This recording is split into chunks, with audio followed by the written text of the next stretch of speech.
What is an archetype?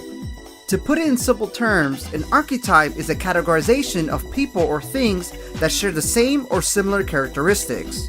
We do this to make complex things easier to understand. This shortcut allows us to easily identify a certain expectation or experience. Why is this important? Well, when it comes to fighting games in particular, it helps us define the character's character and the game plan they'll be using against their opponent. Let me give you a common example. Let us take one of the most popular games I still play today, like Overwatch. They use this concept and place all characters into categories. The tank role are big, strong, powerful, and for the most part slow-moving characters, and their primary goal is to soak up as much damage and create space for the team. While the DPS role stands for damage per second, are characters that are a little bit more fragile but pumps a whole lot of damage, and their primary goal is to use the damage to finish targets and allows them to win the team fight. Lastly, we have the support category, and their primary goal is to be able to heal the team and keep the team alive. Their offensive abilities are somewhat limited too. Depending on which character and category you choose to start out with will greatly affect your experience and learning curve.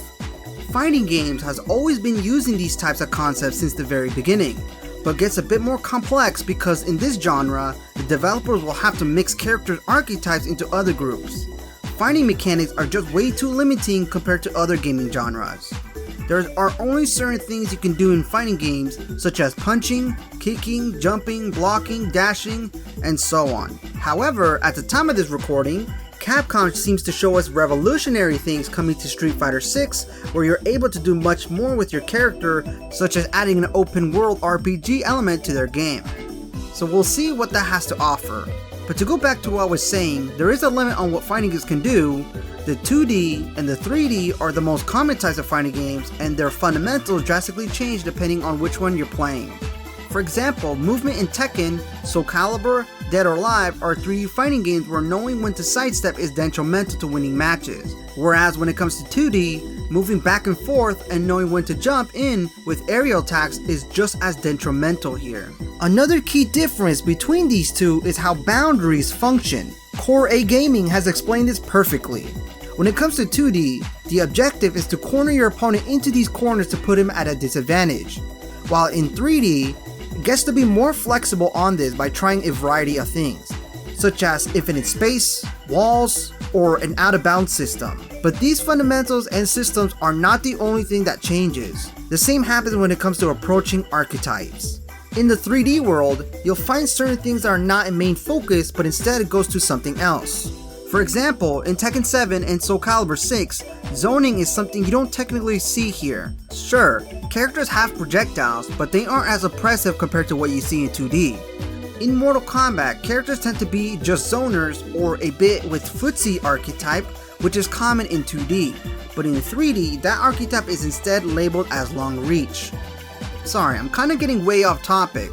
With all of this in mind, what kind of archetypes can you find in most games? Well, the 5 major archetypes are balance, rushdown, mix-ups, zoners, and grapplers. And depending on the game that you're playing, there could be more, and we call those subcategories, such as archetypes like puppets, stance, composite, which are the less common types. We can cover that in a future video, but starting this series we'll just talk about and focus on the most popular and iconic types. This episode we're going to be covering balance archetype. Before we start, if you guys could take a moment and like and subscribe and comment down below on what your favorite archetype is and why. And share this to a friend who is having a hard time deciding on what kind of character they are best suited for.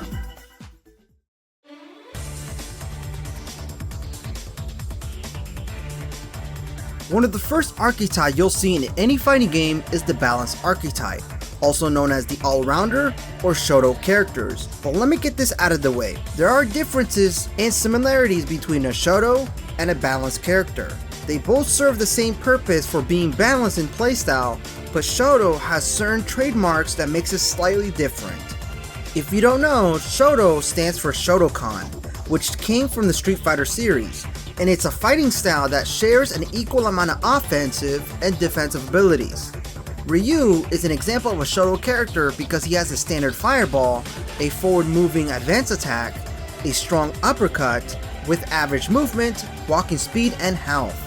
Like for starters, Ryu's Hadouken is his projectile that is pretty effective at mid-range because of its speed and it keeps opponents away, and this works as his defensive tool. His Hurricane Kick is his forward moving attack, and on hit knocks the opponent next to him, which allows him to keep the pressure on the opponent, and this works as his offensive tool.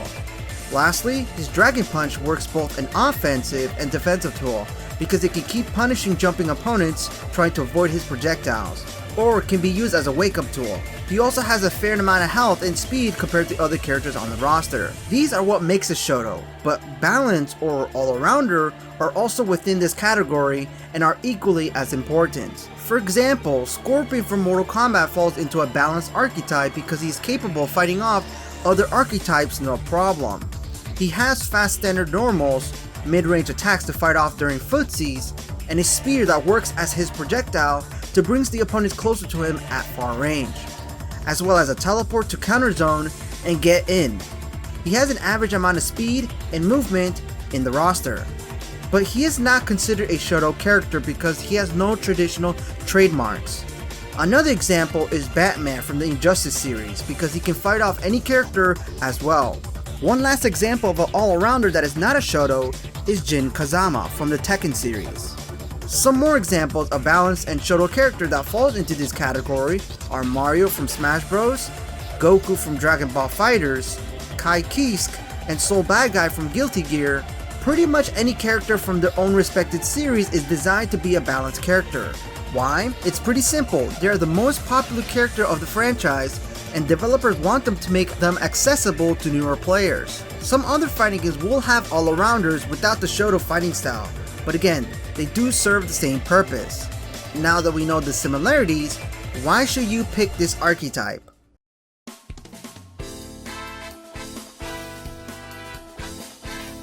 So why would you pick an all-arounder? The reasons are pretty simple. They are easier to handle, straightforward to understand when it comes to their game plan, and they are the best to learn the mechanics with if it's your first time playing the game. They are the great starting point to learn the fundamentals with. Everything from movement, attack range, speed, recovery, timing, and reacting. Let me put it this way, and give you an analogy that most of us will understand. Learning a fighting game is like learning how to drive a car. The learning process is pretty similar. The first stage is choosing which type of vehicle you would like to master, an automatic or a manual. Deciding between this is like having to choose a character to start out with, an all-arounder, or choosing between another archetype. But people will learn to drive an automatic first because it's much easier. Did you know, according to CarMax, 96% of people first learn how to drive an automatic? This is because compared to a manual, an automatic vehicle takes care of having to change the gears and using the clutch so you don't have to. It is one less step to worry about. I would say it's the same thing when it comes to picking a character. An all-arounder has everything you need without having to work for it compared to other archetypes. For example, Kai Kisk in Guilty Gear has a long-range projectile to pressure opponents at far range. By doing this, you do damage, which is great for you and easier for you to defeat the opponent, compared to if you were to learn Potemkin, who does not have a projectile and has to get up really close to deal damage. Not only that, he is slow, making it more difficult to apply pressure. These are the things you have to think about when learning a character. Some characters have the things you need and some don't based on their playstyle. Once you learn the foundation, then it's best to move on to another character that leans towards another archetype. Depending on the game, some balanced character leans towards other archetypes that you might like to explore. Best example would be if you were to start with Scorpion and looking for more mix-ups, then it's best to pick Sub-Zero. If you started with Ryu but want more rushdown heavy, pick Ken. That is how you honestly will find your main character in no time. One thing you do have to keep in mind when it comes to an all-arounder is their placement on the tier list. This obviously depends on the game you're playing, but technically, because they are average in all aspects, they sit in the middle of the tier list. They do have a fair amount of winning matchups, but as a beginner, looking at this at a general spectrum is much more important starting off. For example, the Rushdown archetype is typically stronger against zoners, zoners are stronger against grapplers, grapplers are stronger against mix-ups, and mix-ups are stronger against Rushdown. Balance is at the center where they can fight off any type. However, because they're average when it comes to everything, they tend to not be the strongest at a particular category. Jack of all trades, but master of none, as they say. So keep that in mind, but starting off, I think is the best place to start off when learning a game. There is one thing I want to talk about really quickly, and that is the learning curve when learning a balanced character. Why is it highly recommended? Even if you decide to pick a character you find interesting, your character's attacks and combos are not the only thing you have to develop. It's the many concepts and strategies that you will have to come across and learn when you decide to play online matches for the first time. Those being performance anxiety, mind games, conditioning, baiting, footsies, mix-ups, pressure, frame data, muscle memory, frame trap, plus and negative, countering, offense, defense, and chip damage being just the starting point. No one told me when you play fighting games for the first time, it's like learning a college course. At the end, you have to be certified at mastering your character. If not, the losses and the constant struggle will hit your mental attitude. All of this is overwhelming, and I understand. I have gone through it. To make sure your fighting game experience goes as smoothly as ever, picking an all-arounder is the best strategy, as your learning curve will be much more linear compared to someone who is learning another archetype.